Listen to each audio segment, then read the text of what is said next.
There are a few storms headed our way today. Yeah, somewhat of an unusual pattern for August. I think of August, I think about the dog days of summer, the heat, the humidity, and not so much strong storms. This is actually somewhat of a spring-like setup coming up later on today. Things are pretty quiet outside right now. We've got a lot of high, thin cirrus clouds streaming in overhead. Otherwise, no rain out there yet. That will change for many, though, as we go throughout the day. Checking in those live views coming in across the region. As you had heard just a few minutes ago from Dave up in the top right-hand corner of your screen, that is a live view from our Metropolis camera looking over the I-24 bridge. That's eastbound I-24. It looks like it is shut down, possibly going between Illinois and Kentucky, and we're hearing reports of the possibility of a vehicle fire there. So just kind of use some caution if that's your plans to be moving about this morning. Of course, tracking the threat for showers and thunderstorms today, potentially two different rounds. At this point, while we could see an isolated strong storm or two with round one, I'm most concerned with the second round of storms later on today as far as severe weather goes. And again, this is a spring-like setup. Usually this time of year, we're talking about a lot of instability, a lot of heat, a lot of humidity helping to fuel some of these storms.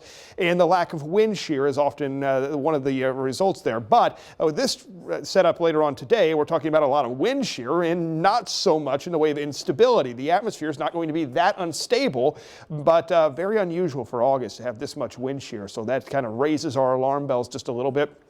Keep in mind that the biggest threat is going to be damaging winds, but there is a possibility with that wind shear that we could see a brief spin-up tornado or two later on, especially this evening with the second round of storms. It's in and out of here pretty quickly. By midnight tonight, everything really coming to an end here in our area, and we expect some quieter weather to take shape for Thursday and Friday. The round number one, though, it's getting its act together this morning back across parts of Kansas, continuing to see some storm strength in there. Area of low pressure is going to track right down this stalled front, and that is at least going to bring in the first round of showers and thunderstorms. So here at 7 a.m. we are dry, but notice as we get into the lunchtime hour, there's some showers and even a few thunderstorms making their way into southeast Missouri right at noon. And it's not too impressive. We're going to have some thunder, some lightning, some pockets of heavy rain, but the bigger threat will likely come towards the mid to late afternoon and then into the evening hours. This is about 4 o'clock. Notice a few more storms around. Some of those could be at least on the stronger side with some gusty winds.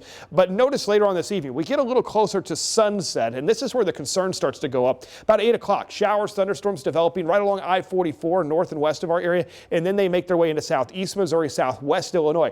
Those are the storms I'm most concerned with strong winds and the possibility of a tornado or two.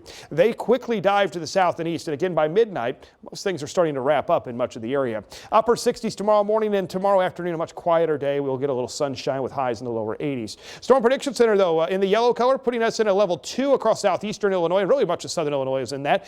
Meanwhile, to the south and west, at level 3 on a scale of 1 to 5 for severe weather. Wind damage remains the biggest concern. Again, the tornado threat is not zero, so it is something we are going to be tracking here as we make our way into the evening hours. Some of these storms also are going to be prolific rainmakers. Notice the heaviest where we expect the biggest threat for strong storms later on today, but it would not be surprised if we see some localized flooding develop as well. Thursday, Friday, quiet days. Looking ahead to the weekend, some scattered showers, scattered storms back into our forecast Saturday, Sunday. Highs back in the upper 80s. It's going to be pretty muggy this weekend as well. A few scattered storms may continue into Monday. That's another cold front, and we'll drop our temperatures into the early part of next week.